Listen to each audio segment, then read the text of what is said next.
What's up, guys, and welcome to Global Speedruns. But other than that, 1.2 I think right now is the main competition leaderboard. But yeah, Ikwan, how are you currently feeling about world peace? I don't know. I've been doing a few runs in the last few days, so hopefully I don't mess up the clips too bad. Hopefully nobody messes up the clips too bad, because that would make for a pretty uninteresting race. I mean, that's obviously always a huge risk. It's a risk in any percent race, especially in times with not clip and especially with FMS and all that jazz. But I'm still pretty hyped to be able to show this off today because there's a lot of new stuff for you guys. If you have only seen any percent, you're going to be seeing a lot more of the game today. And yeah, hopefully this is gonna be some new interesting content for you guys. But yeah, let's get to Timpani. Actually, pretty big streamer recently has been partner too. Congratulations on that one more time. Really deserved. But yeah, Timpani, how do you feel about world peace today? As far as I know, you are currently the 1.2 world record holder, if I'm not mistaken. Is that right? Yes.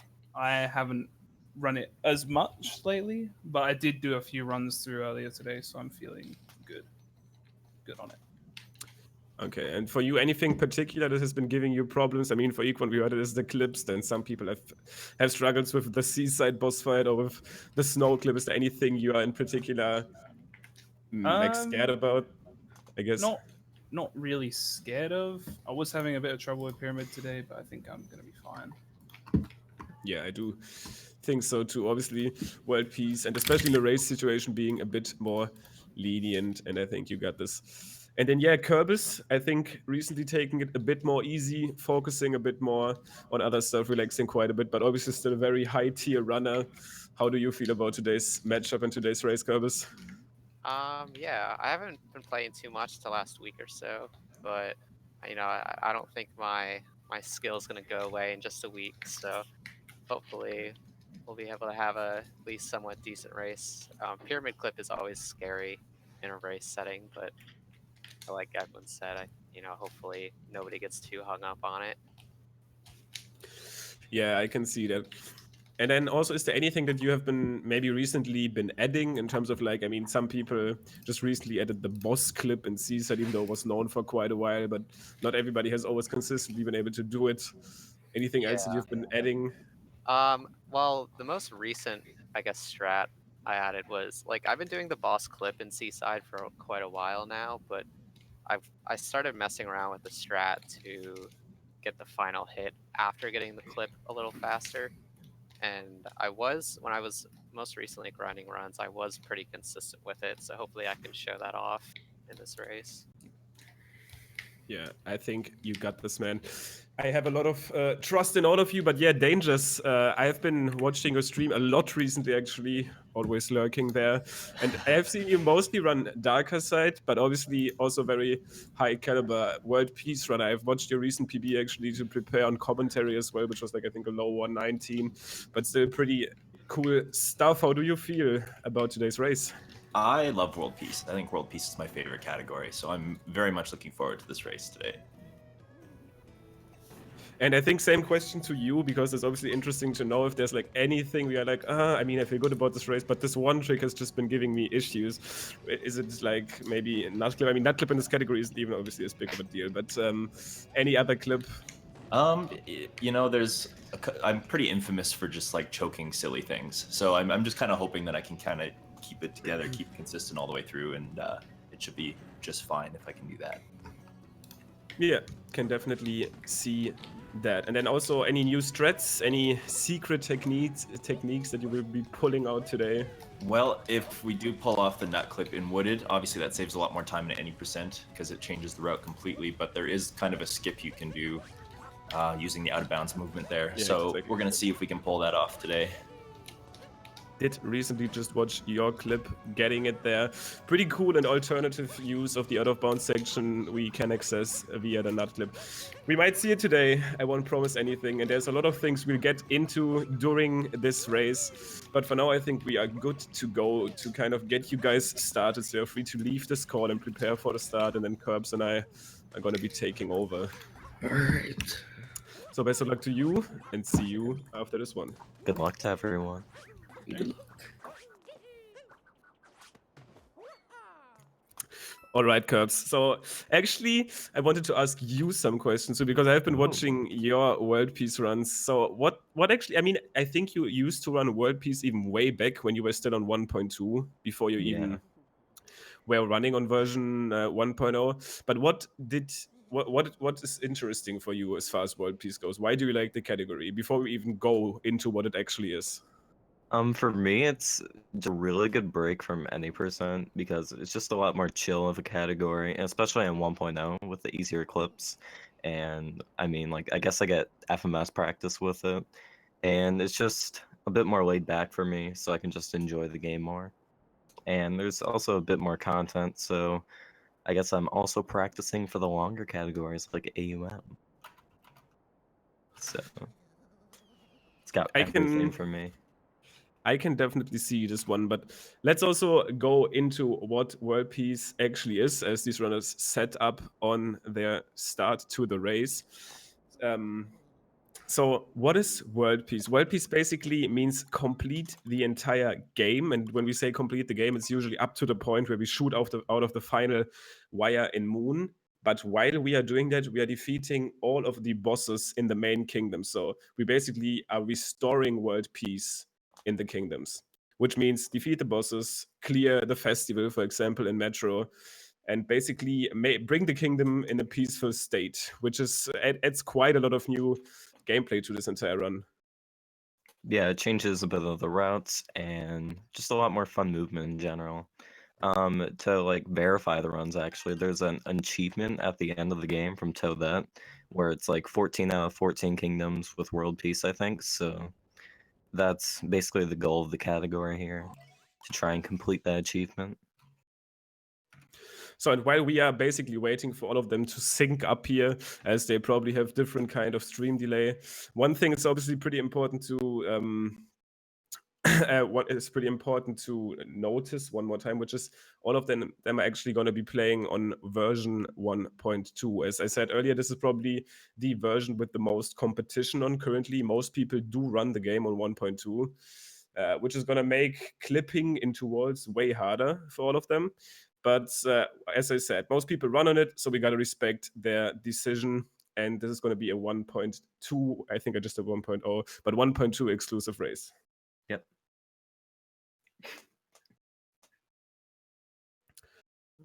But yeah, other than that, I'm not sure if everything went well. Still looks like we are getting some syncing on the go right there. I did see some chat messages, so hopefully can get this one on track as soon as possible. But while we still have time and there's no Cap Kingdoms happening right now, let me ask you, what is your favorite part on World Peace in the entire run? I gotta say, after the first multi-moon and luncheon, that the movement up to the Cockatiel boss, not the Cockatiel boss itself, but the movement just to get there is so much fun for me. It's just so clean and it's a lot of fun. I don't know. And then especially after like that lava bubble room, after you get that story moon, there's like some Koopa free running movement that I do, like to get up there all the way up to the lava bubble, go through the cannon, and then to the Cockatiel fight. That is just so fun for me to practice and do in runs. To be honest, that's also like something we like never even come close to, because as this gets unlocked, people just basically leave the kingdom. I guess it's the same in Wooded, but at least nowadays we are basically seeing the state of the kingdom as the UFO, we are going to get into his name later, lands on top of the Wooded Tower. But yeah, pretty exciting.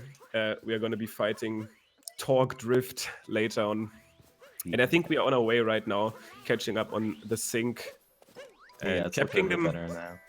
Cap Kingdom is pretty much exactly the same. There's no real peace state we can achieve in World Peace. All we do is just go through Cap. Yeah, it's pretty much going to be the same as any percent up until Sand Kingdom, because in Cascade you'll normally get World Peace after you beat the Mad and Brutal fight. So we'll just be playing any percent and then we'll switch to a different round Sand. Exactly, Sand is the first part where everything really changes. Some kingdoms will be exactly the same, notably Lost, Bowser's, Ruined obviously because we fight the boss anyways, Bowser's because we fight the boss anyways, and Moon as well. But pretty much any other kingdom will be quite different, and we will be picking up different moons, we will be getting different story events, we will be having some cool interaction parts where people can predict times, noticeably Bound Ball. But yeah, Aquan obviously with a pretty memey start right there. I didn't really get to talk about it because we were hardly into the discussion. Happens to the best of them though. Happened to all of us at one point. He's still going to be able, this run is so long, he's still going to be able to catch up after that tragedy. Yeah. But yeah, for all of the other runners, the Cap Kingdom look pretty decent. Obviously, A4 where there's also always a lot going on. We are going to be needing to explain you guys a lot of the content we see because there's so much change depending on, like, compared to any percent. And at the same time, there's obviously a lot happening on these guys' screens.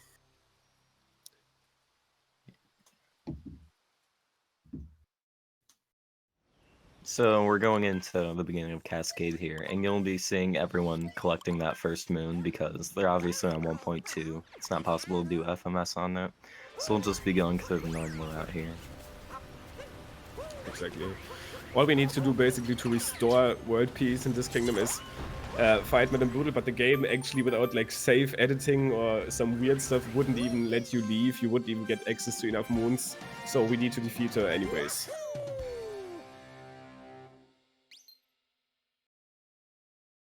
And once again, if you guys currently watch the Any Percent tournament on GSA, you will see a lot of first moon skips. Pretty much at this point on every runner will be performing this first moon skip, which takes around 25 seconds in Any Percent.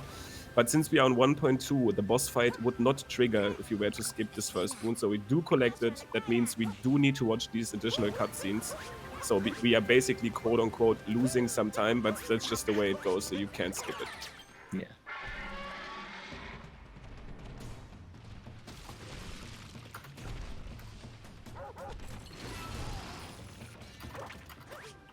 Let's hope nobody fails Dino Skip. Timpani looks like he got it. We'll have Kerbis and Aquan coming out. I believe DDangers got it. Sometimes you just forget what you're doing there and just miss the trampoline or something. It only loses 4 to 5 seconds if you know how to back it up, but it can just be something that tilts you a little bit. Yeah, for sure. And by the way, if you guys have been noticing some syncing up issues, obviously 4 streams quite hard on the technical side. I think we are good to go right now. Equal not as far as behind as initially thought, syncing back up to the actual live pace. But yeah, once again, Madame Brutal fight still good. Econ still slightly trailing behind Dangers. Kerbis falling on the bridge after the first moon. But still pretty close at this point. Nothing too serious. Yeah, and a lot of this kind of lead can change during Pyramid Clip because Sure. you can either get it right away or it's going to take you a couple minutes. You just never know. So yeah, once again, I guess we'll get into it as these runners go to Sand. They will be basically just getting the Cliff Moon here in Cascade because they don't need the Chest Moon to leave the kingdom, which the Cliff Moon at this point is just a faster single moon. So they'll be getting that and then hit the globe. But as we head into Sand, we are going to be talking about the inverted pyramid clip, which is a clip we don't see at all in Any Percent because this section is a story section that we don't need to access in Any Percent, and it consists of some very long 2D sections with like section loading because we go from one 2D area to another one, and then we go into another 3D area, and then we fight a boss with a long cutscene, and then we change the kingdom state with even longer cutscenes. So it's just not worth for us to go in Any Percent, but we do need to access that area in World Peace because we do need to defeat the final boss of Sand Kingdom, which it's not even the one in the pyramid. It's even going to be coming later, but I guess we get into it. But to actually access the pyramid in a legitimate casual playthrough, the game wants you to do some additional tasks, wants you to pick up a single moon after a 2D section tower, wants you to get some moon shards. But all of this is actually going to be skipped. We are just going to be clipping into the pyramid, which is actually quite funny because if you just stand there, Kepi is saying something like, hey Mario, you cannot brute force this, but as a matter of fact, you actually can, and we can literally just clip Yeah. into the wall. But clipping on 1.2, the patch that Nintendo did with Luigi's Balloon Ball just made it so that clipping is way harder. I actually don't know exactly what they did to prevent that. But on the other side, it's still possible, especially in this place. We do need a way more precise setup, which evolves around delaying your inputs a bit more. But yeah, we already see a change though as far as the sand road goes here. Kerbs. Tiffany missing that bird a little bit, having some trouble. Gonna be going back up though. So instead of any percent going into that pipe there to get that moon, we're just gonna skip straight to the bird and go right to the dune moon. And skip a couple other moons along the way, since there's gonna be some faster ones later. So Danger's having some issues on he's in the lead right now, but he's having some issues on the actual ground point out of the dune. Timpani got it first try, so he's gonna be catching up. But yeah, we are just gonna be getting that Archway moon, and then we are gonna be heading towards the GSA and Bullet Bill section. We will need a checkpoint there because we will warp there later. But yeah, we won't even go into this rumble floor room. It consists of some load times, and it just doesn't cut it in this route.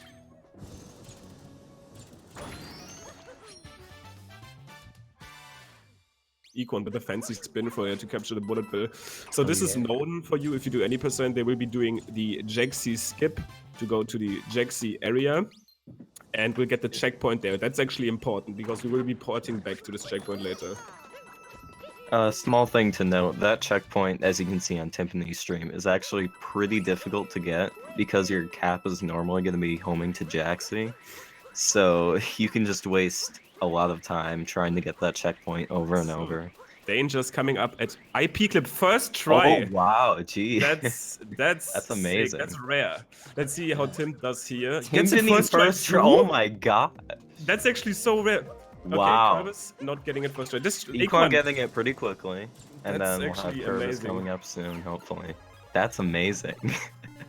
So Wow. I thought I had some time here to explain how hard this clip actually is. Might still have some time on Kerbis' side because this clip is really hard. He gets it right there. That's still totally fine. Yeah. Not much of a loss here.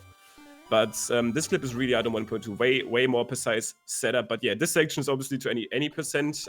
We are completely new. Econ getting damage list there actually with some camera manipulation. Didn't even see if all of them went for it, but you can actually not take any damage there if you do some camera. I didn't actually know that. There's actually a way that you can duck jump over those bullet bills, and that's the way I've been doing it. Yeah, I think you can also just look to the left and then barely make it through. But yeah, a lot of things happening, a lot of new moons for any percent viewer. The moon that you might have seen in darker side here in this little treasure room on the left will actually not be gotten because it puts us back. So not optimal. We will just instantly be fighting Harriet here. So Danger's not going for the cool new spin pound roll cancel strat I've seen to go over to the fight immediately. I'm pretty sure Econ is going to go for it though. He's the type of player to go for that. Yeah, he does. Obviously. Oh, doesn't. You know, he got some extra coins, even though he doesn't need them. He's got it. So that's amazing though. That's really what you want to be seeing. So Kerbis obviously did lose quite a bit of time on that clip, but I've seen way worse. I've seen people like, especially in races, trying for like 30 tries or something to clip in. This clip is way hard. And 1.0, you could say it's free. It's not. It's still a roll cancel clip, but it's way easier than a 1.2. And also, as far as I know, I mean, I don't know if you do it in your runs, but I think there's some slight Harriet manipulation in this Harriet fight too, right? Like I believe there is, with some specific positioning. I don't know the exact ones, but I just use like a visual key on the ground, and it gives me like 2 or 3 hops. Exactly. I think Kerbis was doing it right there, standing behind Harriet. So, you know, also from Neo when I was studying his darker side runs, but that saves some time. And obviously this category is also at a pretty decent optimization point at the moment. It's probably not close to any percent, which is crazy optimized, but yeah, also doing some very precise and optimal strats already in this one. So you'll see right away after you beat Harriet, they're just going to be warping to that checkpoint that they got earlier by Jaxie. They'll save a bit of time compared to rolling across the sands. Just a quick warp to that hole. Yeah, and getting a view of Sand that once again any percent viewers might have not even have seen yet. This is the night version of Sand Kingdom, where all of these mummies that can actually be super frustrating and Yeah. annoying to run against because it's so easy to take damage on them. But they just run around and try to ruin your day. And the section they'll be heading into now, which is like the ice cavern, is actually pretty cool if you do it out with Equan showing at 1 HP why these mummies can be so scary. He needs to be careful.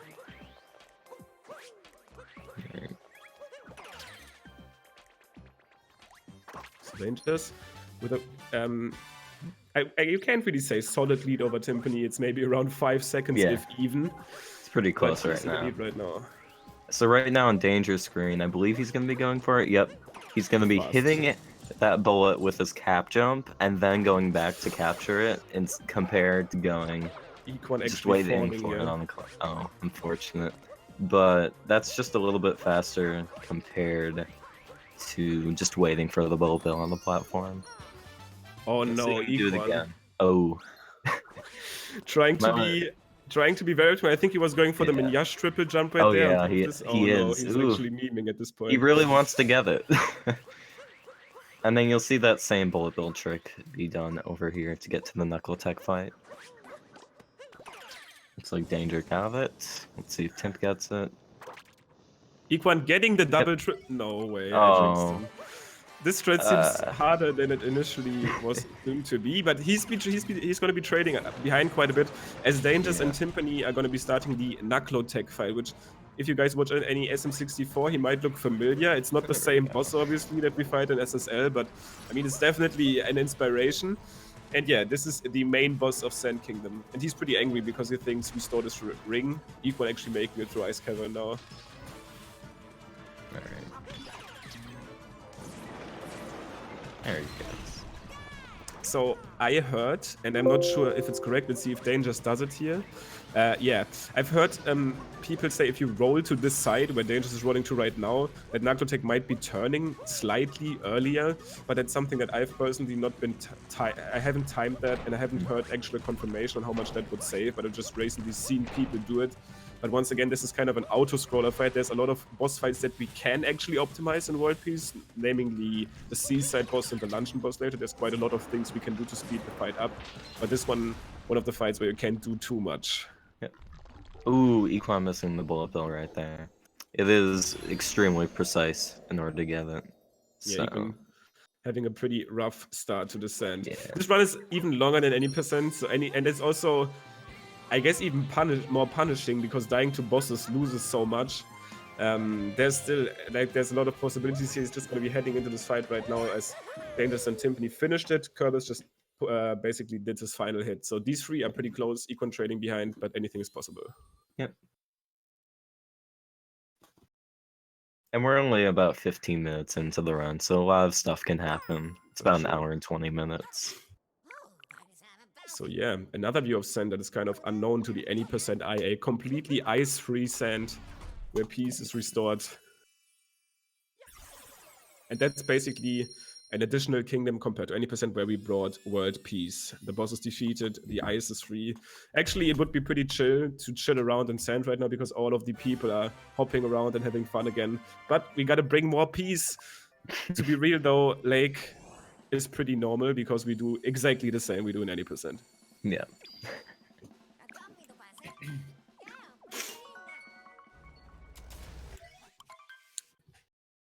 But yeah, Equan fighting Knuckle Tech. Hopefully no death to this one. This is pretty much, I mean, it's probably not as much of a meme as the Ruined Death. There's even the Torque Drift boss I've been talking about is probably the easiest boss in the entire game where you just need to hop around with an uproot. Probably the memeiest boss to die to. But there's also like a super cool small fast strat you can do that will get into it as they fight it. Yeah. I believe people have actually clipped through the ground on Torque Drift, which I hope we don't see here today. As far as I know, it's only possible in the refight, but that's just as far as I know. I haven't seen it in actual Wooded yet, only in the Mushroom Kingdom refight of the boss. Interesting. We'd have to do some research on that, but right now... I mean, the best research is probably just we'll wait until someone falls. Yeah. Let's hope it doesn't happen though. But yeah, Lake is obviously something you can tell us a lot about as an any percent runner, especially this version, because it's the same.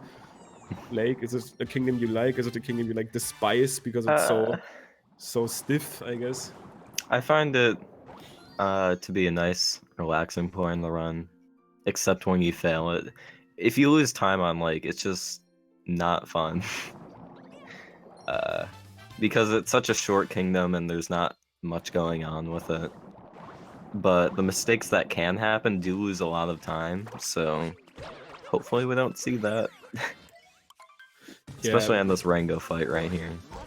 Yeah, taking damage there, as I say that with the instant commentator curse. Oh wow. It's quite punishing, but pretty good backup from Dangers. We gotta give him that, so he's just gonna be losing a bit of time. It's actually still fine if he doesn't die, which I don't assume. Yeah, still in the lead by a little bit. Econ starting up Lake, so probably arguably around 2 minutes behind, which is once again in the length of the run still possible to catch up. You guys, if you haven't seen a World Peace run before, there's a lot of bosses where you can potentially die to, a lot of scary sections. Basically, it's the same scary sections that we fight in 80%, like mech.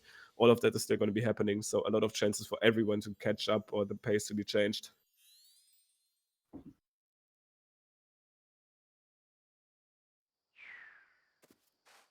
But yeah, Lake done pretty much normal any percent. Like, I haven't even given a chance to you to ask you about the hilarious, insane clip Lake route. Oh, I man. mean, you probably won't give it any chance for now. But yeah. Any plans in the future? You probably have looked at it, right? I've attempted the clip, but I don't understand how it works at all, so I gave up within a couple minutes.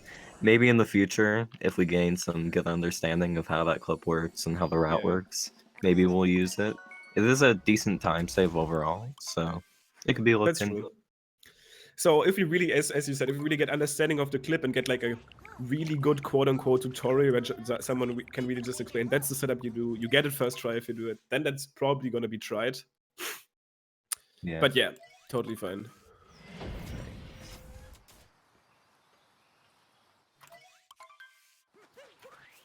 Okay, Wooded. So Wooded, quite interesting. Another bigger route change. Obviously, in this case, while in any percent we skip Speward, here we need to fight him, and we also need to fight the main boss Torgdrift, which is going to be appearing after Speward. So the first 3 moons are actually going to be the same. But even the 4th moon will be the same, but the way runners can implement, I mean, they don't get shot. The first actually. 2 moons. The first 2 moons, I got confused. The first 3 moons are the same, as I said, correct, in the first time, but the 3rd moon, where they do not clip in, can be used differently. Let's see if any of them even go for it. Let's see if they do it, and then we can explain what they did. Looks like Dangers might have it. He does have it. Let's see if he goes for it. So Dangers getting the very full nice, skip. Yeah. Not only skipping that's actually a very good showcase on how much that strat can save. So he skipped not only the gate cutscene, but also the capturing of the uproot. So that's how World Peace runners use not. Yeah, and we saw that Dangers and Timpani were about 2 seconds behind, 2 seconds within each other, and now it's about a 5 or 6, 7 second lead.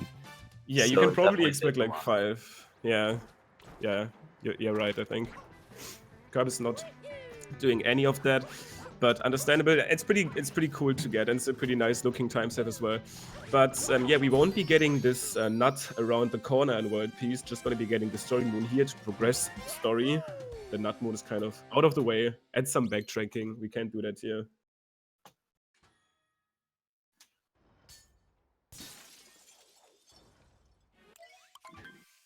Yeah, next up is a pretty famous World Peace trick called, I mean, at first we're going to be doing the Flower Road skip into another skip, which is going to be called the Tower skip, where we skip the entire interior of this tower and immediately go to the boss fight. Let's see how that goes for them.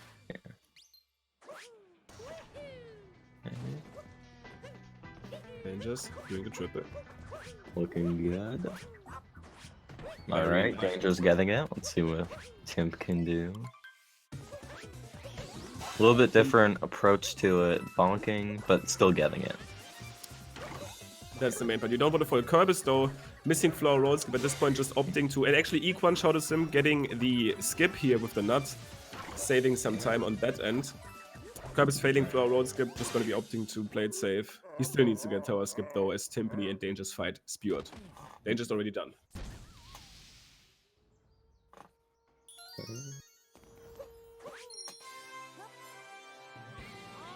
Looks good.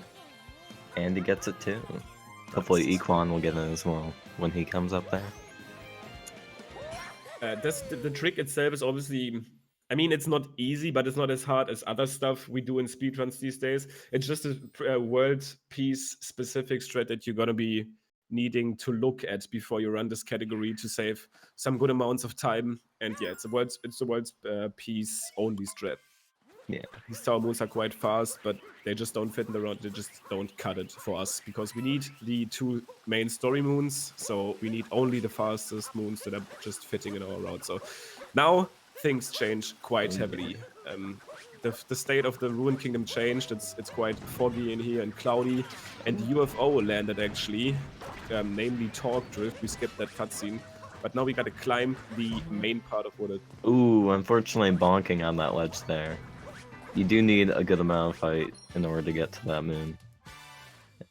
And...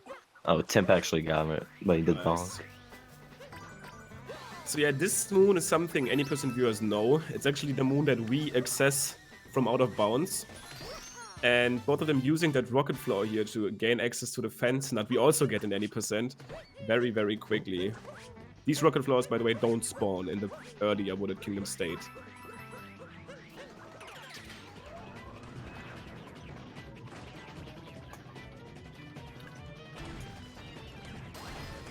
So they will be needing to basically, I mean, it's not a mini boss, it's just this machine that Bowser basically put here to, for some reason, to defend the Torque Drift boss that's actually here to steal flowers for the wedding. And we are here to defeat this guy, so it doesn't steal all of the flowers for Peaches and Bowser's planned wedding that we are obviously gonna deny here. That's actually the one part where we can talk about the insane Super Mario Odyssey lore, which is so undervalued in this great speedrun. And actually those bombs that come out of the middle of that little cannon there are really trolling and can just block your shots entirely and mess you up. Yeah, Timp actually taking damage on them, so he got the damage refill after this after the story moon. And this is Torque Drift, so Dangerous is going to be fighting this using the uproot. And a strat that World Peace runners try to do here is called the Speedy Nut Boy. That's basically where we try to keep the maximum momentum with the uproot, which is a trick where you basically, as you fall with the uproot, if you keep hopping around, like, I don't know how it exactly works. In the tower, it basically works if you capture the uproot instantly, he like falls down, and then he's gonna be very fast, which helps us here to basically hop around and pop the blocks. Yeah, I believe it's part of like the slope of where he spawns, so you have to like jump off of it and he just retains his speed. Exactly. So yeah, Kerbis being quite speedy on his uproot right there.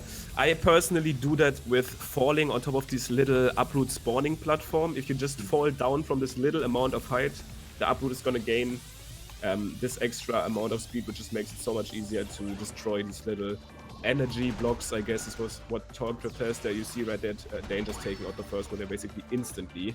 And that's the last phase he's on right now. Yeah.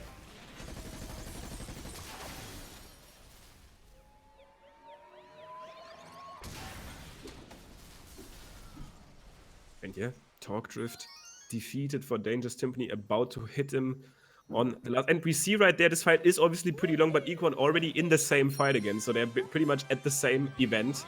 Equan still needs to fight the boss, but the heavier time save in sand that he had earlier is it's not over for him. Let's not leave him out of our eyes yet. He's doing all the fast, crazy strats like the gates skip, and if he's successful at them, he might be able to catch up later. Yeah. I feel like just based on how Equan is about all these like really difficult strats, I think he's gonna be going for 1.2 sewer clip later in the run in Metro, which is definitely a decent time save. So we'll see how that goes for him. one of the clips that is even way harder than the IP inverted pyramid clip we've been talking about. It is I mean, it's not a bigger time save because the IP clip is pretty much it is required basically to speedrun this category. But yeah, pipe clip being a very decent time save if you are able to get it. But it's a clip using one of the 3D pipes, which is just very, very hard to get in 1.2. Let's see if any of these runners even decide to go for it. There's going to be another actually required clip in this category coming up in snow. So still clipping through walls. Nintendo did not deny us. It's just harder.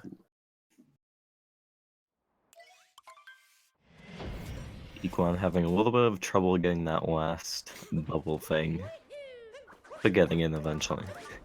Yeah, the main thing is you don't want to die in this fight. And yeah, Cloud obviously pretty much exactly the same. We just need to defeat Bowser to quote-unquote restore world peace here. So, gonna be doing that.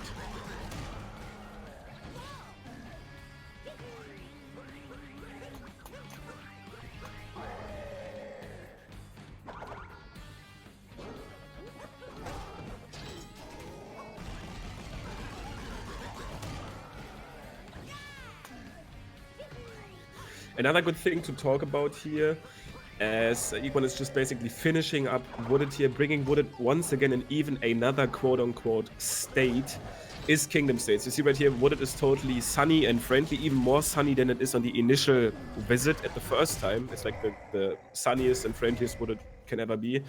And some kingdoms have up to 3. I think 3 is the most. I think Metro technically... no, I mean, Metro also has 3 because it has the festival, the nighttime and the daytime. Yeah. And then I guess Luncheon is super weird because it's Bruncheon and pre-Cockatiel and blah, blah, blah. But kingdoms can be in different states. And depending on the state, different moons are active, different checkpoints are active, different NPCs are active. And it matters quite a lot in World Peace and the way it's routed. Mm-hmm. But yeah, Lost... You were about to explain Lost. Oh, I mean, yeah. there's not much to explain, so, yeah, coming up here is Lost Kingdom. It's pretty much the exact same as 90% since you already get the world peace during that. So, we'll just be grabbing those same moons as fast as possible. So, one thing that I actually asked myself the first time that I heard about world peace is Klepto considered a boss? Do you actually need to defeat him? And the answer is no. All you need to do is basically finish Lost, and once you beat the game, he's gonna disappear. And the way we finish Lost by by skipping Klepto and just activating him right there where Dangers is right now, still gonna be considered him to be gone and world peace restored in Lost.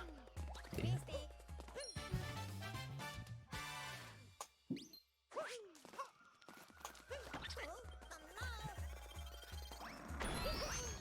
The Equan fighting Bowser in Cloud looked like a pretty decent Cloud for him. Pretty interesting pacing right now. Let's look into this. So Dangers is still currently decently ahead, maybe around 10 seconds even. Timpani trailing around 10 seconds behind. Kerbis maybe another 20 or 15 behind. Dangers actually missing triple jump cage. Yeah, that's we'll big. See. I think Tim does it. We'll find out. Wow, wait, he's just gonna do it again. That's interesting. All right. I believe it's more optimal to get that ground pound moon down there, but that works as well. Makes it super interesting because they were literally synced, grabbing that moon. Dangers had the damage refill because he got hit. But yeah, Timpani, wow, the sync right there is actually amazing. Yeah. Jeez. Okay, but grabbing out that. Globe grab. But yeah, Timpani now ahead as we just summed that up, and Kerbis playing it safe on the cage moon. And Equan still trailing behind, but I think he's still making up some good time here with some pretty solid execution, so he's barely creeping. Definitely.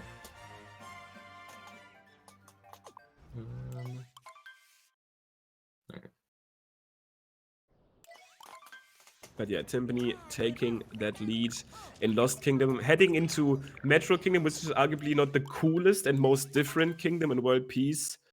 It is, I mean, Night Metro is the same, I guess. I guess it's not pretty the same much. because, yeah, we get one more moon. Extra moon, but that's about it. But once it comes to Day Metro, I think it's actually a really cool part of the run because you gotta get all the 4 musicians and then sewer clip if you so choose, or you can just do the sewer route. And then the festival is really fun as well. So yeah.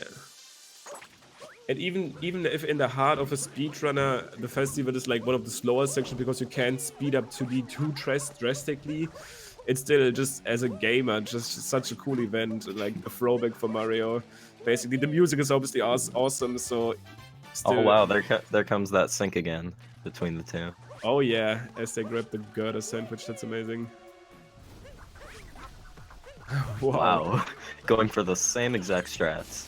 No Goomba jumps for both. They will both be needing to pick up this additional moon. That's actually amazing. Wow.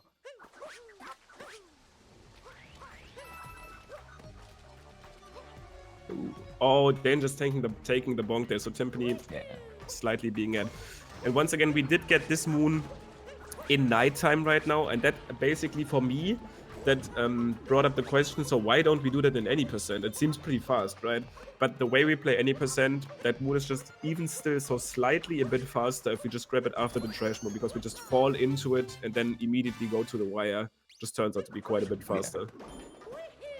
In terms of the world peace routing, you don't really go to the right side on top of the building, so we just stick to the left. Yeah. We are still going to be warping up to that checkpoint that Timpani just got, but that's going to be we're going to be going to the left side from there, grabbing the pool loot.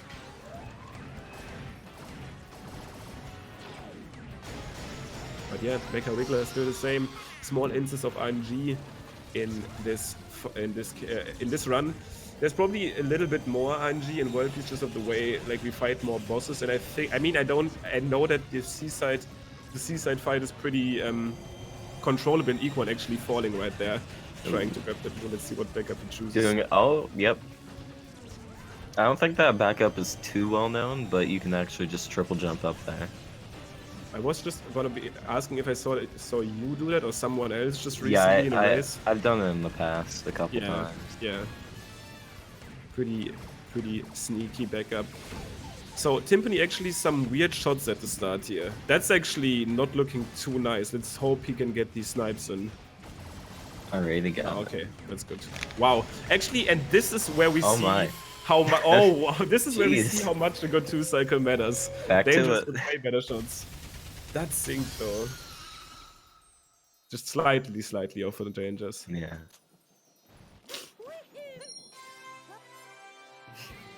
But yeah, pretty amazing. Wow, the cutscene just looks so amazing when they're so close.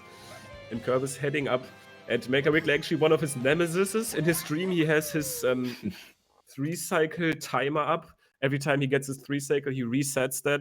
But yeah, Equan actually catching quite interesting on capturing the tank. But catching quite a bit up here to Kerbis at least. But Kerbis, nice 2-cycle, getting it. And damage, so this is where things change. Definitely. Oh. So it'll start off looking the same as any percent, but it'll change real quick after Scooter Club. Exactly. So Scoot Clip, by the way, even though it is still a quote-unquote clip, Getsco is quite different the way it works, so it's still easily doable just as well in 1.2 as it is in 1.0. So they'll be going for it here. And then they're going to be skipping the moon we get usually after the one. Both pretty clean Scoot Clips here. That sync is so amazing. Yes. Him bonking on the guy a little bit, but small time loss. So Equan finishing his 2-cycle. Gets it as well. Oh wow. And yeah, so in any percent, our initial goal was to cut as many musicians as possible. There's a theoretical route that actually cuts all of them, which is just barely faster. And Timpani using that scooter. Yeah, that's actually an interesting comparison because I've never seen made up a lot of time there. That's actually something that I use, just using the scooter to get there. Must be a little bit faster. I see people using the poles, but that's super interesting. Like I've not seen the scooter yet. Cool to see.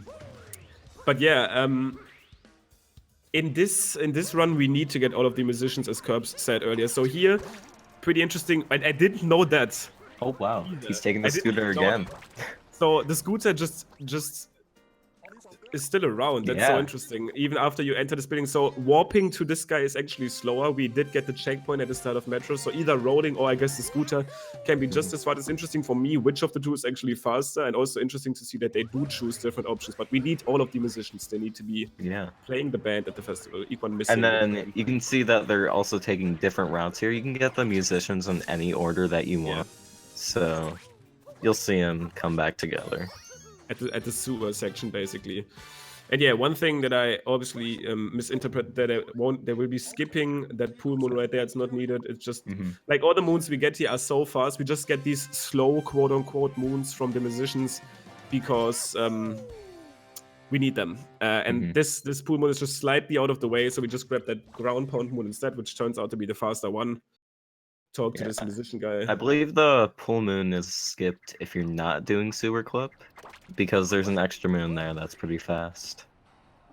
Wait, so is Timpani gonna be?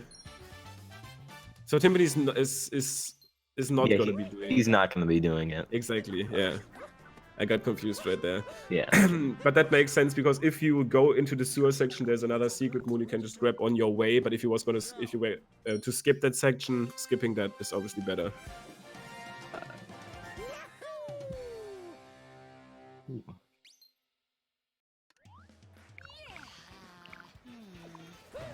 But the Equan no scooter as he heads to the guitarist or guitar player right there. I don't even know what the right saying is. But yeah, Dangers now visibly slightly ahead after his musician pickups as he heads into the sewer right now. And then we should be seeing some cool sewer movement from both of them. Dangers rolling. Timpani as well. Having that triple jump right there. The way you can optimize this sewer is actually pretty interesting. There's a strat that I'm currently not totally aware Equan's of. going for sewer clip this run. He's getting that full moon. Uh-oh. That'll be exciting. So, if Scoot Clip was to be like super mean to you, I guess you could just still obviously complete the section and just lose some time and have basically an additional moon. But yeah, we'll see how it goes for him. Oh, wow. That's some interesting movement with that little vault there from Equan. Yeah, Equan, as we know him from any percent, usually does some pretty interesting and optimized, and I mean, it's optimized, it's mostly flashy strats, but if he gets them, they obviously look super cool and super interesting. The punishment for them is usually high, as we saw in Sand earlier. But if he gets them, he's the hero, and I can really respect that playstyle. I'm also gonna be, if he was for some reason not to get sewer clip, I'm interested in his sewer movement, because there's some cool stuff you can do in the section Kerbis right now, where you just roll over these gaps with like timed rolls, also found by Minyash. But yeah, let's see. Kerbis' Piranha movement just looks average, looks fast and nice.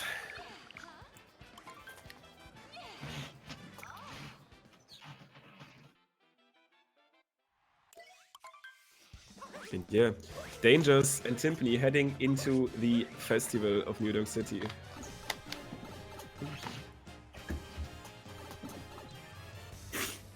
Alright. So Equan heading into sewer at the same time. Yeah, while they're doing the festival, we're gonna see what Equan can do with this sewer. So he's actually gonna backflip onto the wall where the pipe is and try to. No, we're not. All right. Maybe he just grabbed the pool moon thinking that he's still on 1.0 because that's his main version, and then he realized he's on 1.2, so he wasn't gonna go for sewer clip because it's that hard and that risky, and basically just picked up, which is actually not a big deal because the pool moon is still pretty fast. So I'm assuming, he's just not gonna pick that one up.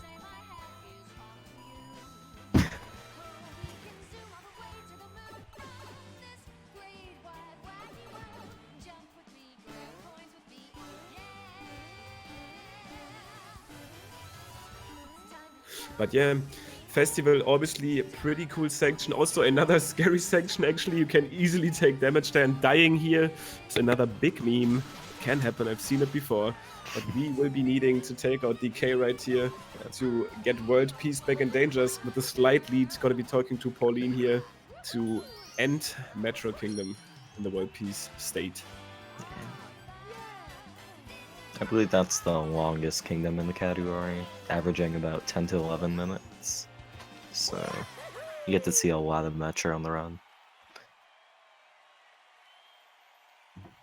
Yeah, the longest split by, I think, by far. I guess if you compare it to Bowser's, which is probably the second, or maybe is Sand longer than Bowser's? Sand, I believe, is about 9 minutes, and then Yeah, and I guess Luncheon, I Bowser's believe, is optimally next. faster. Yeah. It's about 8 minutes or so. I'm not exactly too sure. So, But Kerbis.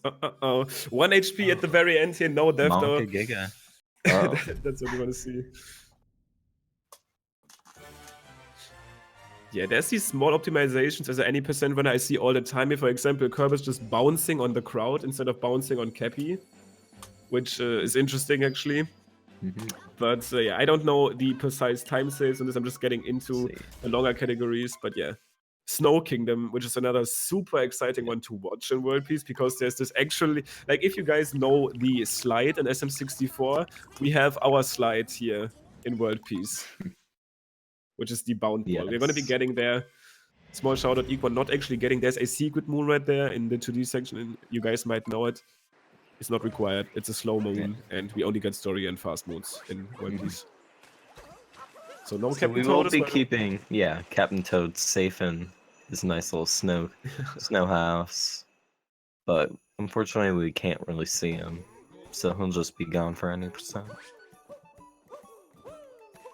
But starting out here, the movement's pretty similar to 90% up till the ground pound moon you'll see after the chest. You might see a couple runners go for a moon clip there, compared to going for the regular snow clip, lower or upper.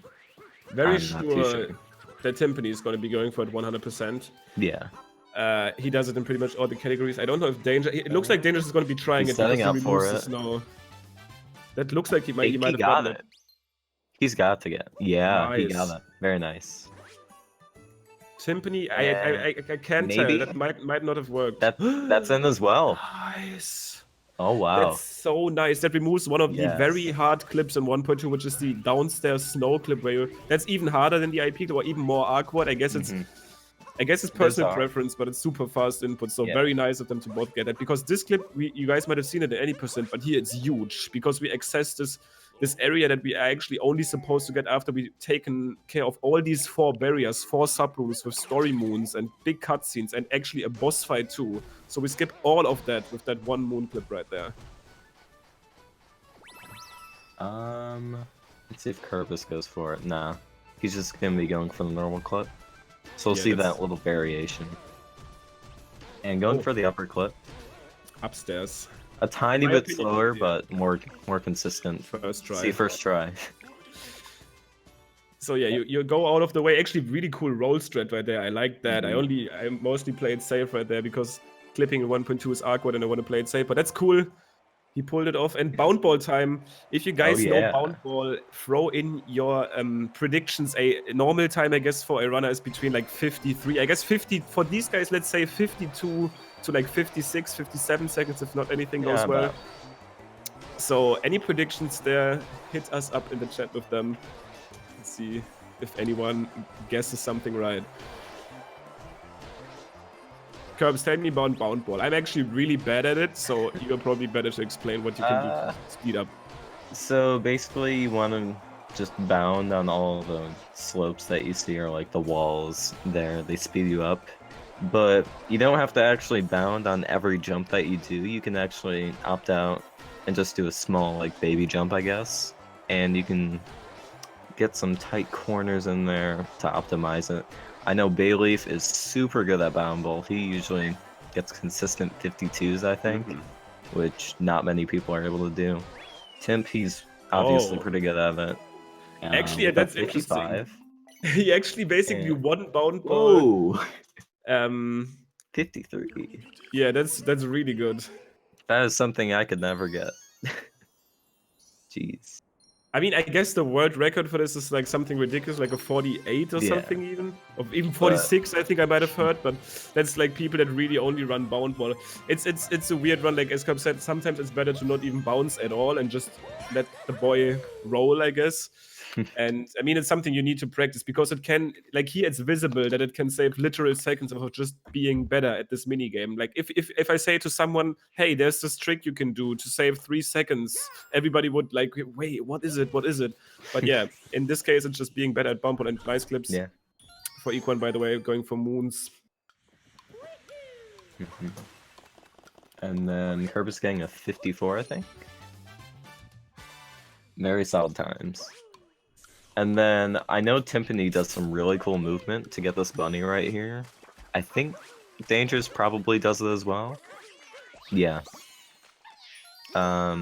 Actually, Timp didn't do it, but you can do like a spin throw and just roll to it. Yeah, I and have it been gets you a actually lot practicing that faster. today. Like I've been finding Yeah. a small strat for this using the upwind of this one Yeah. blowy joy guy up there.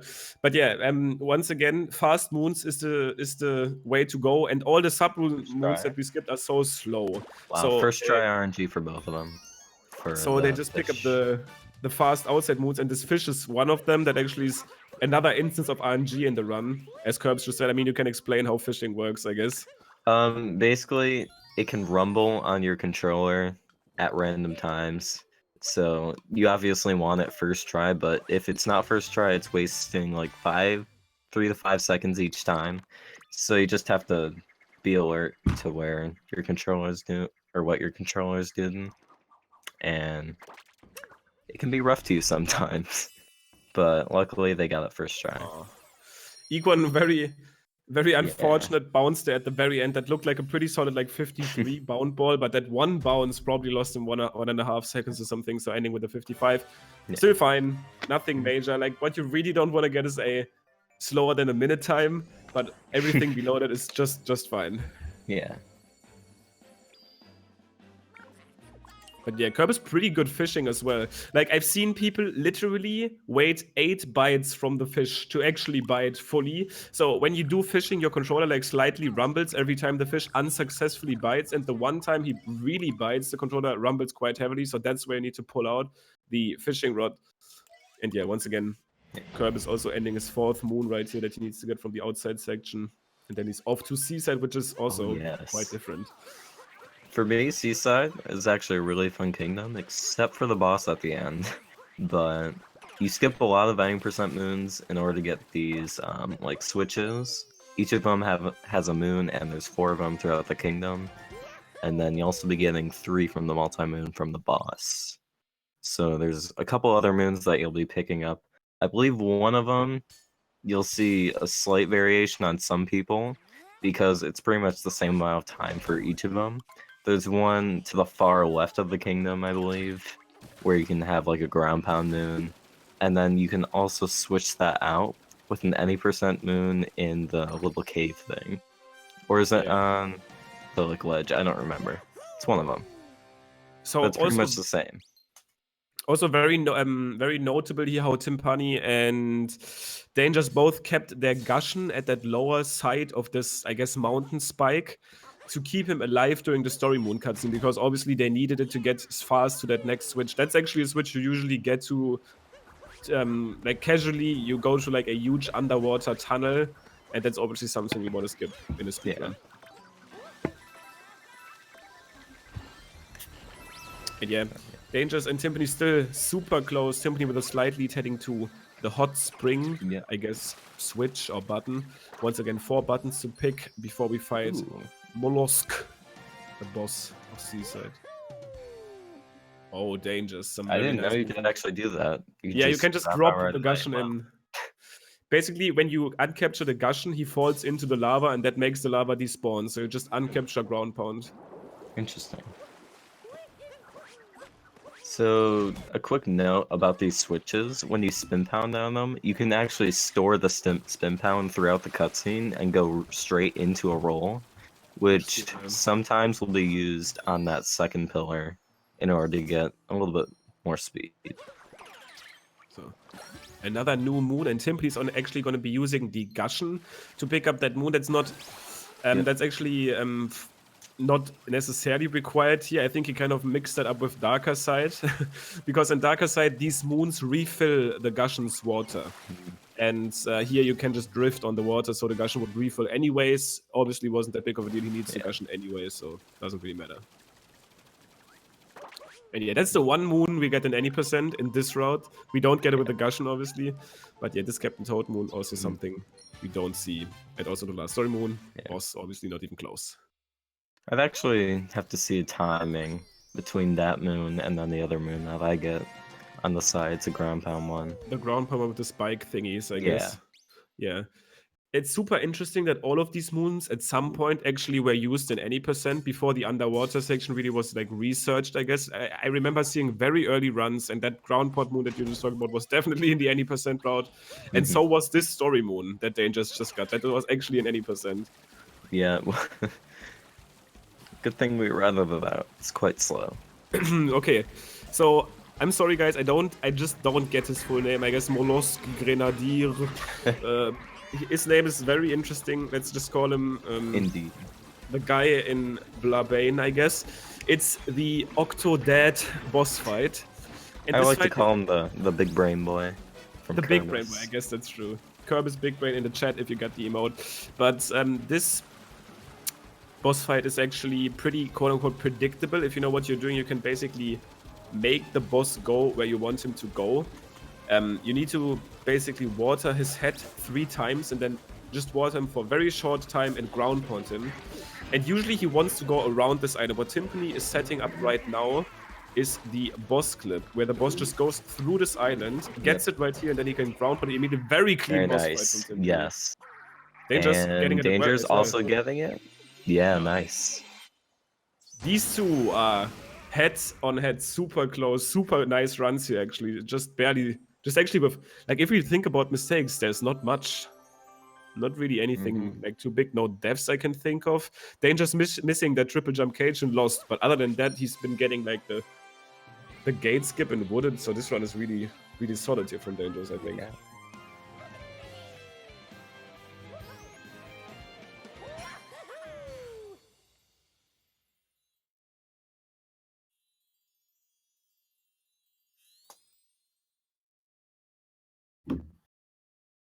So Kerbis getting the boss jebaited to go towards the quote-unquote boss clip section. I believe during the pre-race interview, he was talking about this fight and how he's been working on the boss clip. So hopefully he can get it right now. Looks good, I think. Oh, that was quick. Ooh. Fancy. Very quick big brain here from Kerbis. I like it.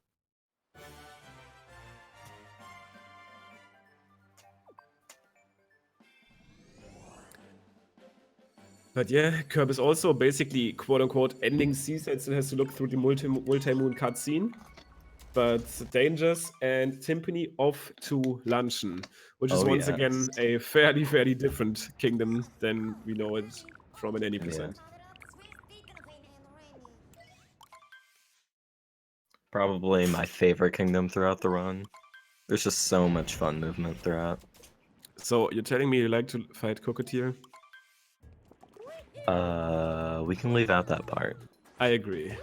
In my opinion, one of the most annoying bosses. We'll get to him soon. Timpani will not make that jump. Ooh.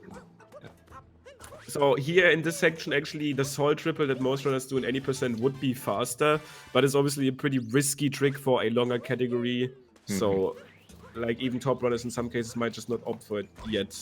I'm pretty sure you would do it, right? Yeah, of course I do. Yeah. Timpani also taking damage. Really losing some time here at the start of Luncheon. Yeah. Oh, Danger's bonk. bonking though. Actually, are they gonna be about even again? Of course. Pretty much. It's Dangerous and Timpani in this race. They've been Yeah. sinking since the start, basically. And Econ missing the very first hit after the clip. Oh, he needs to pick up more water again. He's going to be losing some time here. It's a difficult situation when you're that high above him, because it's really hard to predict where he's going. Gets to ground pound though. Yeah. And yeah, the thing for Dangers and Timpani, what can you say? Dangers literally one spin of Stewart behind, basically. Yeah.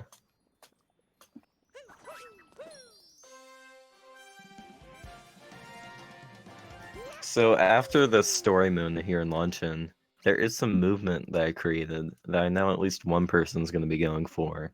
It does involve a fancy dive vault going up to the slope, and I think Equan's going to be doing it For when sure. he gets there. It's just fun. So yeah, no overlooking the ingredients moon dangers with another bonk.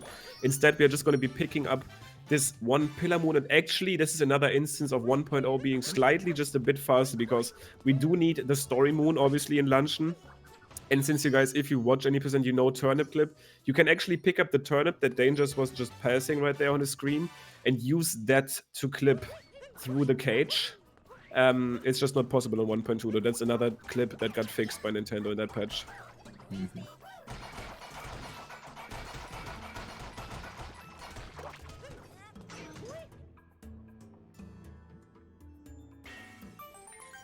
So this is, and that's actually not even seen too much recently, especially on this channel yet, because once again, pretty much 1.0 exclusive racing as far as we went from the start. But now this is the actual way how we are supposed to get this cage moon. It's actually a cage that is supposed to break. You're not supposed to clip into it with a turnip. Oh, Kerbis. Wow, that's lucky that he actually didn't die there. That's can be grateful for that one. Alright, give them back up though. So that's good. For sure. Yeah. I think Equan just did the salt triple there. So, getting that first try, always good. Saving time on the slower backflips, strats. And yeah, once again, this is his advantage, and also a lot of any percent runners, when like the consistency for the world peace runners is huge, and their skill when it comes to bosses, and obviously also they've been catching up at all the optimization stuff. But obviously top 80% runners have like some slight movement advantage over them. For example, they are very used to do salt triple and very used to do these crazy strats. So that's interesting how that dynamic actually changes. We do see in this one though, Dangers and Timpani and also Kerbis being quite ahead here, just playing it a bit more safe, a bit more consistent. That's pretty much how speedrunning goes. At some point, these faster strats might pay off, but currently Timpani and Dangers doing very great. Kerbis trailing behind. Equan showing off, being fancy. Still good showing, and this race is still long. We still got Meg on our hands, and we still got Cockatiel on our hands, which is actually the part we don't know of any percent. Timer challenge. Interesting moon. You can do a lot of cool fast strats there. I personally found like a spin throw, long jump, spin pound strat. You can do whatever you want. So I'd actually want to pay attention to Equan's screen right now. About to do some hot movement, I think. Maybe? Somewhat. I think he kind of went for that. Yeah. Didn't get the dive for it though. Yeah. I'll give him half credit. Ooh, Timpani actually dying right there. That is big. Yeah. Dangers is going to be quote-unquote abusing that, because Timpani is going to be spawning back at the Odyssey, which was his last basically checkpoint. So let's see how his backup movement is right there. That's actually super important, getting that down kick. Luncheon being Luncheon and having weird geometry. Yeah. Oh, avoiding the bonk, which is nice, because he would have fallen down into the lava, taking additional damage. Yeah.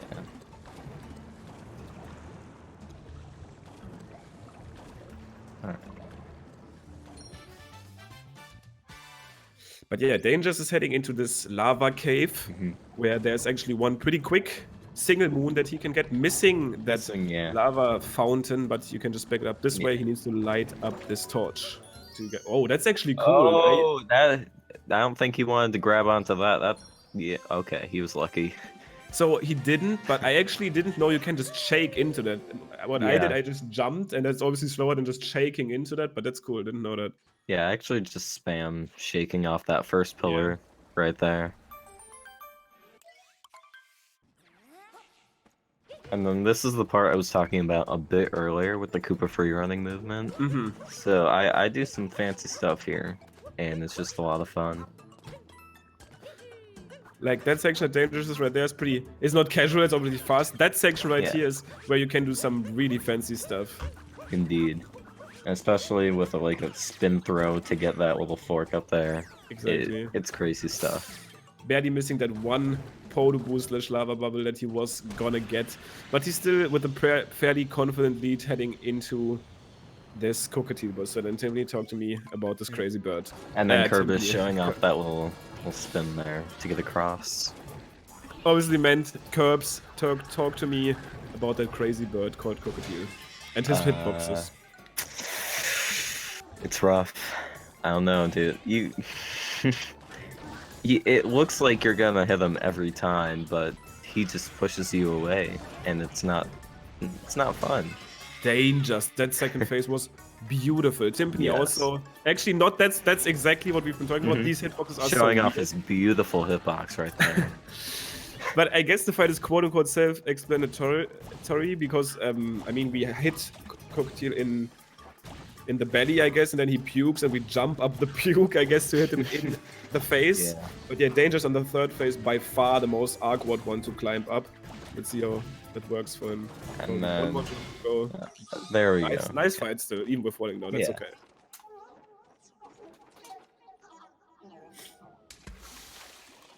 Timpani making it up those little platforms very fast. He's obviously got a lot of experience with that for AUM, especially with the refight. Because that one, that's just not fun. Yeah, for sure. So Timpani and Dangerous were actually going to be heading into Ruined, which is quite a bit. I mean, it's not boring. I guess. I mean, it's boring. It's one of the more known fights, I guess. So we can focus more on Kerbis and Ooh, Equan. okay, Equan missing that fireball into the torch. That is one of the downsides to doing that spin. You can miss it sometimes, but Nintendo is nice though. They put these lava bubbles exactly behind the torches in case you miss them, so you don't need to go back, which is nice. yeah. Kerbis, nice fight. Wow. Yeah. And then while they're loading up ruins, we'll see what Equan does with this nice movement. Should be exciting. Yeah, that's something we want to pay attention to. Is this on purpose or not? Okay. Yeah, he's doing the Cooper free running step. Ooh. Doing that up throw to get the... That was hot. Oh, That okay. was probably not intended, but I guess it works. Oh, Yeah, there's the that does... spin throw. Doing the spin throw. And he's just showing off all the time. I mean, that's what he does, though. Yeah, that spin throw was really hot. The double bonk probably not as Cooper free running as he wanted to, Yeah. but still showing off some cool stuff. Let's see how his cockatiel fight goes. We don't need any extra moons here in Ruin. It's just going to be the boss fight to restore world peace. So you guys know that from 80%. If you don't, you just basically unplug these pins out of the dragon's head, ground pound on them, and then wait out these auto-scrolling phases. One thing that Dangerous actually shows off the activity is about to show off is a 1.0 exclusive, which is these little hint arts around, which is actually very helpful for... Whoa, that second phase for Equan was actually incredible. Did you see that? I know. That's going on the sheet, dude. Dude, that was really hot. Let's see how his third phase goes. But yeah, these coin hint arts just sitting there to help... wow, this is actually... This is... Wow. Wow. That's just impressive. Oh, wow. I don't even know how he does it. He's a mad lad. That fight was actually crazy. But yeah. Toad hint arts, or I guess Luigi hint arts. 200 coins if you ground pound them. Only got patched into the game later during the progression, so you can't access them on 1.0. It's a huge time save actually for the longer categories that need like 100% in all unique moons because they need outfits they need outfits and they need to buy them with coins. So instead of grinding them in subrooms and farming them up, you can just ground pound there and get huge amount of coins. Especially in Ruined, you don't lose time because you need to wait anyways, get 300 coins extra bank, 200 coins actually.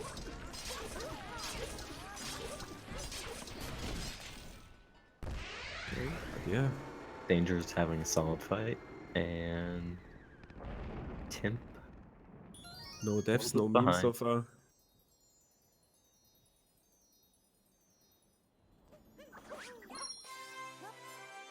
So I do not know Dangerous' actual full pace for his run, but looking back at this, once again, all I can say is that looked pretty good. Like, I haven't seen too many mistakes so far, and obviously there's still some scary stuff along the way, which is Bowser's and Moon, which is actually going to be the same as any percent, because we need to defeat the bosses, which is in this case the Mecha Brutal and Bowser. But obviously some very hard parts of the run. And once again, I do believe his PB is a lowish 119. I'm going to be checking the leaderboards as we go to confirm those. It looks like Dangers is going to be on either 119 or 118 pace. Yeah, because the rest of the run is any %, and you can just add the timings like that. That's true. Yeah, exactly. Like at like a, I guess at like a low 8, I'd say for these runners. I mean, obviously, some of them have potential to get like a sub 8 Bowsers, but usually when you run these long categories, and Timpani literally runs 100%, like he runs the entire game. So it's really hard to optimize like Bowsers in a way any % runners do. And when any % runners can get like a time that is faster than 7 minutes and 50 seconds, if people optimize the entire game, they obviously have to work on more, and it's hard for them to get these tight times. But we'll see how it goes. So this strat obviously pretty optimal for Dangers at the start. Timpani's probably going to be doing the same. Actually, not going to be doing the Bird Ram. Interesting. Bird Ram. It technically is faster by just a tiny bit, but it really doesn't make a difference. Normally with the route for any %, you just get the Crate Moon a little bit later after the brutal fights.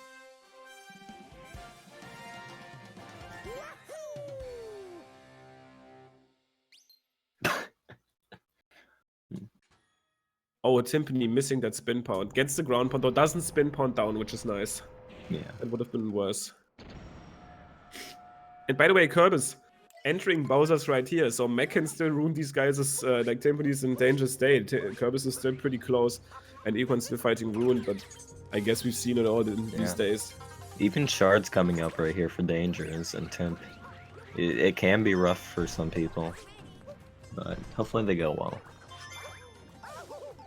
Oh, diving right into the torch. That's unfortunate.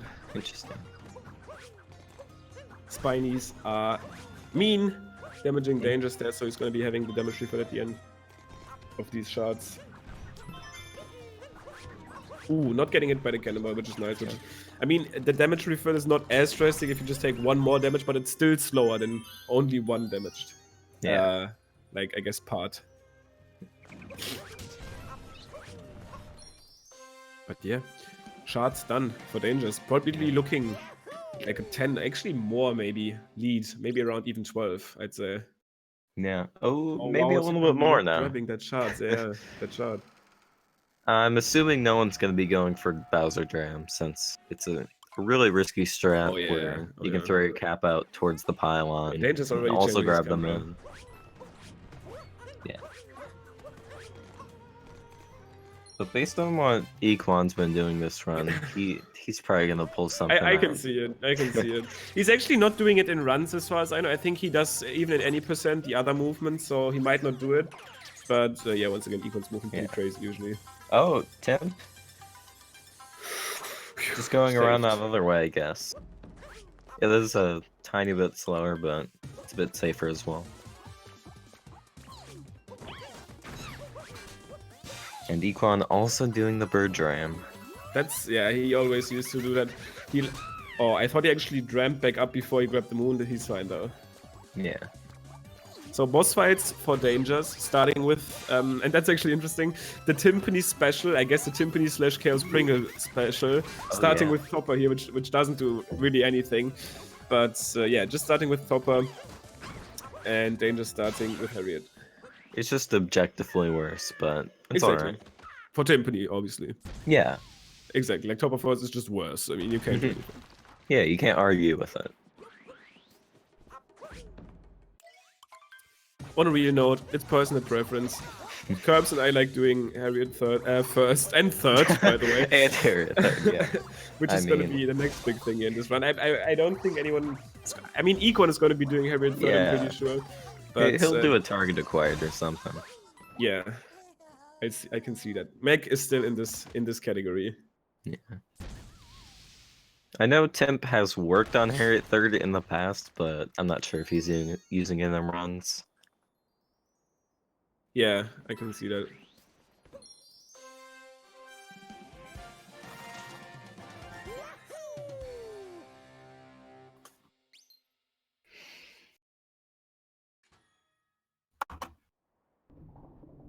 But yeah, boss fights done. Dangers already got the moon. Kerbis start. Wait, did Kerbis start with Topper as well? Oh, this is criminal. It's scaring me a little bit for taking over. So equal shot pretty clean. The RCJ a bit far to the right, I guess, still fancy. Yeah. So you'll see that slight route change with Timpani and Dangers. Dangers taking that Crate Moon, and then Timp's just gonna be going straight up.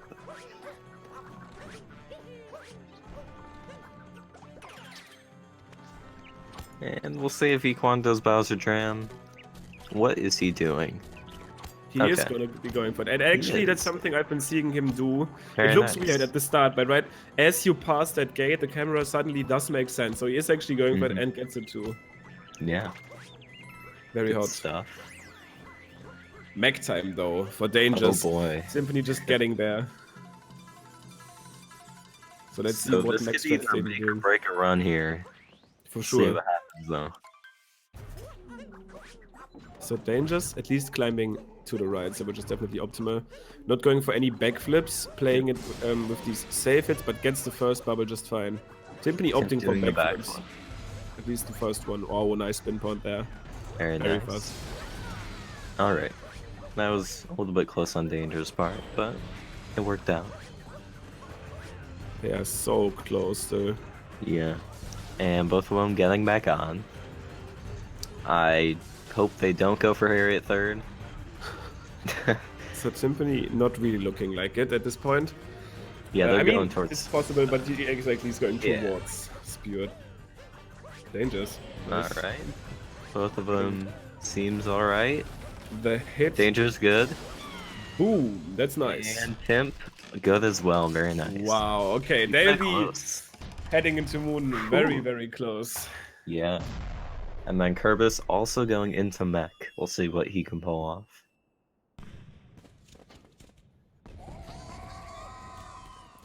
And yeah, once again, Moon obviously still the same. No moons required, even though we are in Moon. The world to restore world peace in Moon, we just need to end the game at this point. Basically, the world peace part is done. We restored world peace in all of the kingdoms here. So the one thing that is left to do is defeat Bowser, and then we will be done. But Moon, still a scary kingdom. The fight itself can be quite dodgy. There's 2D skip, there's the pillar room. A lot of things can happen. Let's see how it actually goes. Alright. Kerbis getting the hit on Stewart. And making it back up good. Alright. Okay. Oh, having okay. I almost lied. Oh, Equan taking the death. Didn't really see how, but gonna be starting back from that moon. Okay. Nice RCJ. Might have lost me there for a tiny little second. Router did restart. I'm back. Equan, unfortunately bonking there. This movement is actually the reason why he does bird ram. You have a way nicer camera to make that jump that he just did. But I mean, once again, pretty personal preference issue. Yeah.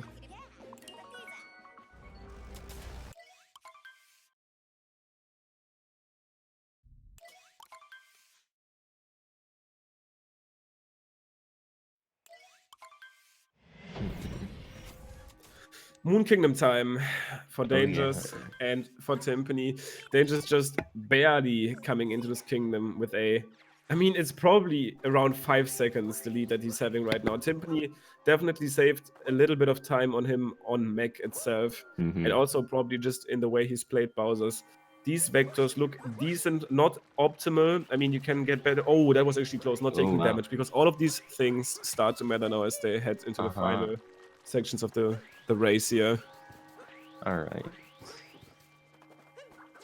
No bonks. That's always good. That is always nice.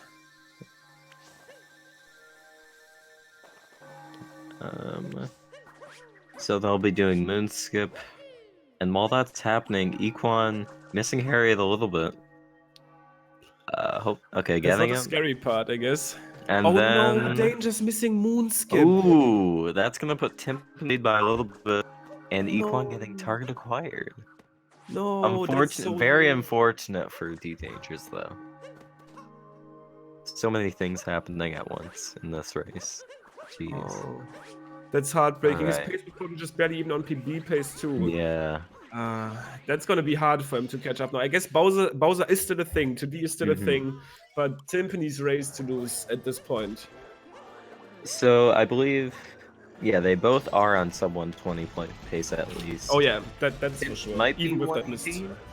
He Yeah, might, Timp might be able to. If he gets like a sub 530 moon, he can get a 118. yeah. I think, and he was slightly bad. Maybe not. Maybe it's like low 119 pace. I think maybe I was Yeah. miscalculating, but It's it's gonna still be pretty close. solid pace. Like Yeah. low 119 is second in the world for 1.2 world peace. Ooh. Kerbis ground pounding on the ground. Missing the Sphinx a little bit. Should be good. Still getting Does get min the skip skip, though. yeah. Okay, Bowser. Alright. Going well so far, at least for Timpani. No missed faces, which that's the one that Dangers really needs at this point. Mhm.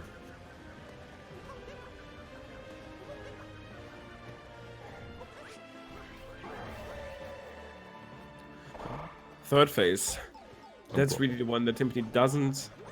He can. Oh, he is in a can- weird position, but it worked. Okay. That was clutch. That was clutch. That was Actually, sketch. grabbing that without the backflip, just jumping into it, which is possible, but it makes it way harder, and that's really clutch from him there. Yeah. Because he would have probably been tied with Dangers, even after these missed moonskip attempts. If he missed that. Okay, Timpani escaped to go to win this one. Once Alright. again, this run ends as Bowser shoots out of the wire. At least as far as timing goes, usually I think a run needs to go to Toadette at the very end to verify that world peace actually was acquired. Yeah. Probably something we want to be doing here too, just to make sure. So But, right now, Timp and DDangers are about 15 seconds apart right now. So Timp is either gonna have to mess up pillars a lot or miss 2D skip.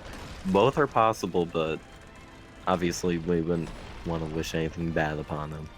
But it would make for an exciting race.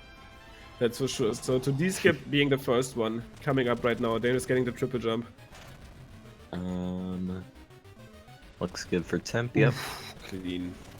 Very nice.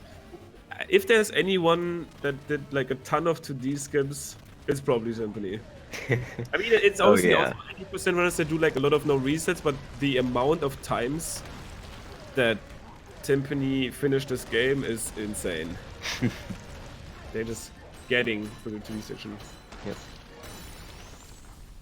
So Timp on low 119 pace, and Dangers on mid 119 pace. So very solid times. Kerbis starting up escape. Yep. Still, probably sub 120 is going to be very hard. Probably not possible actually, but still low 120 pace. Yeah.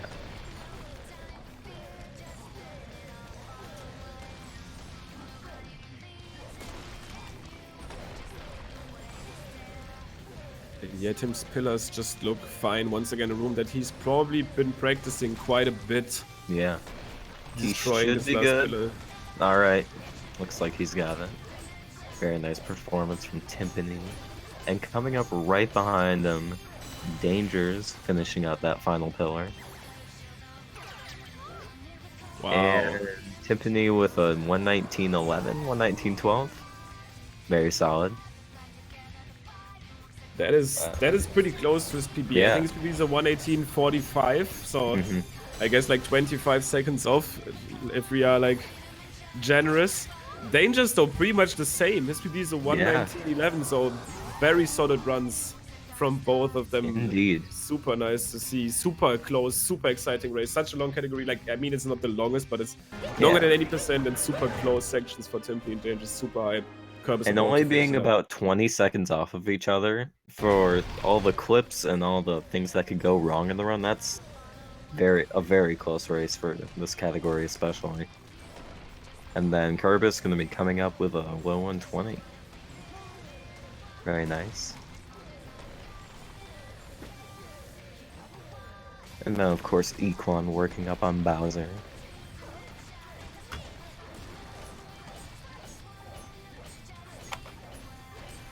Jesus, Kerbis is about to end this one with a mid 120, still super solid time.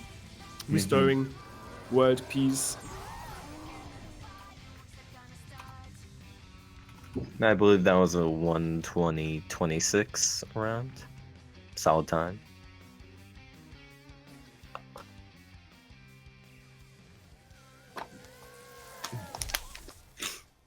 Equan still having to do his 2D skip right there. Obviously done immediately after. And yeah, looking at the times right here, I'm pretty happy with this race. We've seen some Yeah. cool stuff. Actually, these three, okay, Kerbis actually missed IP clip for a lot of times. And if we actually subtract the time he lost at IP, he would have been even closer to Dangers, like very close actually. I mean, he didn't lose a minute there, but probably like 20 to 30 seconds. But yeah. Let's see if Equan goes for the wall jump. Well, he does XD skip, of course. Will he do the wall jump? What? Of course. Oh, what? Very nice. Second Show try. off. What a guy. Second try wall jump. And by the way, I'm getting confirmation that due to some thinking, Kerbis actually did get a 120.28, which means that if he got what am I saying? If he got IP clip very fast, he would have been like super close to Dangers, maybe like 10 or 15 seconds off. But that Timpani, Equan, and Dangers, like Equan got it second try, but Timp and Dangers both getting it first try. Also, Dangers getting that cool nut clip alternative. The gate skip, some very cool events in this one. And then even though Equan had some trouble in sand trying to go for that swag strat, it was still a really solid run from him. Not many major mistakes. And then he'll be finishing out with a low 122. Very solid from everyone.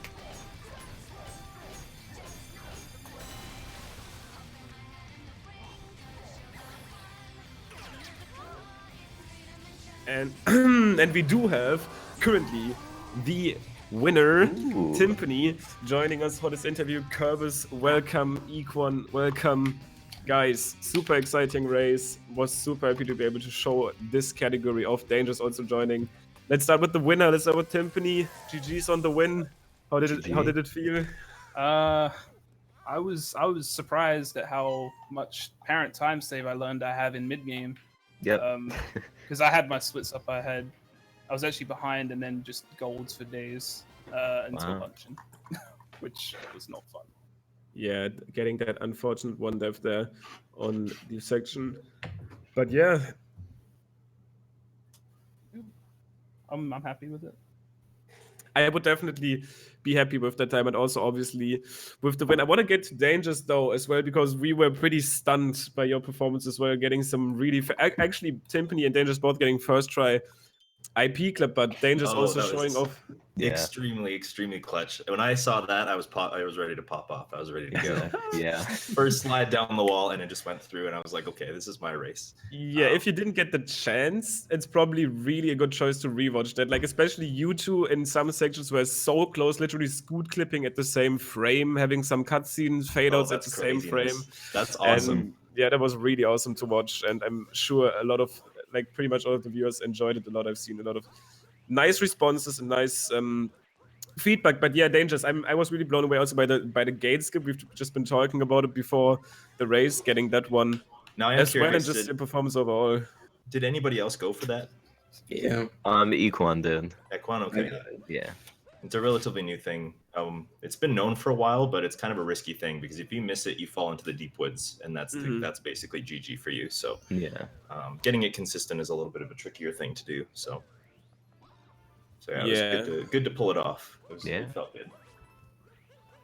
Also, let's get to Kerbis, and I just want to say, even though you might have not been running as much recently, obviously maybe some rust on the pyramid, but I mean that's just how IP goes. We know it. At least if you guys have run 1.2 Super Mario Odyssey and have been trying to clip there, sometimes it just doesn't want to work.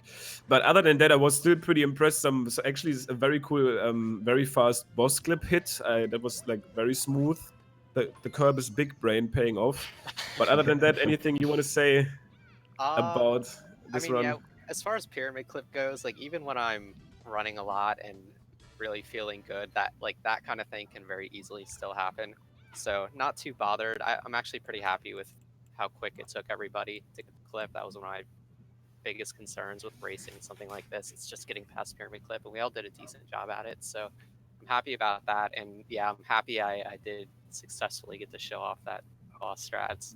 It's like it's such a little thing in the run, but I don't know. I just think it looks so cool. So I'm glad I was able to show it off.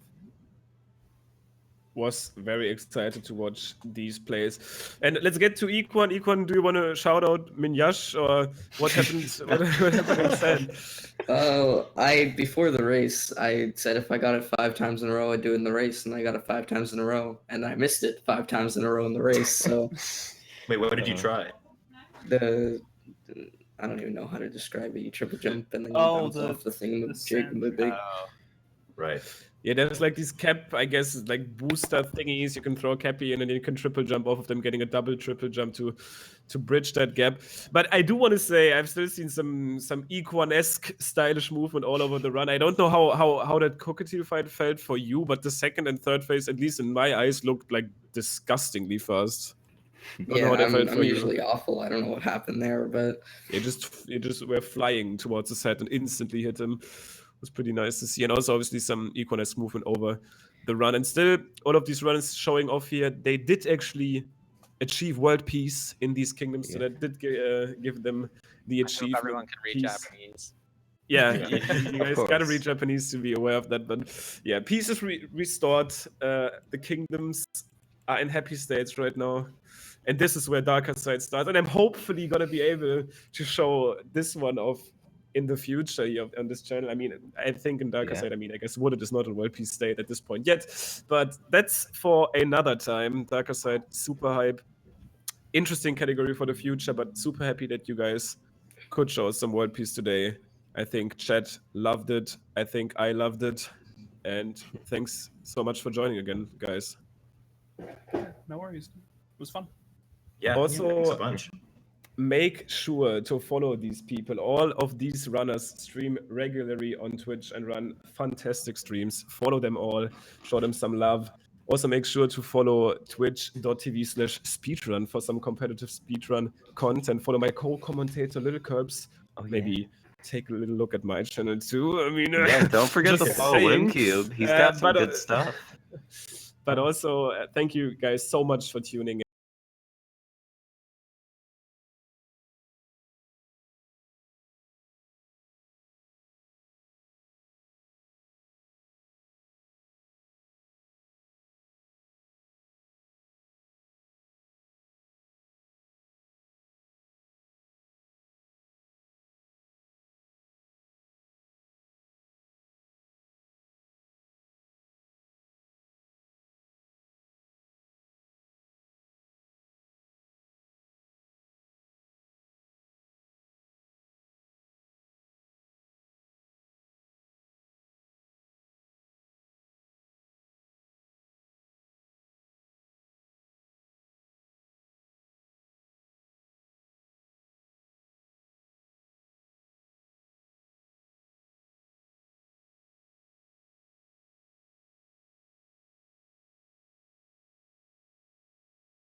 I love ya and see you in the next race. Bye-bye.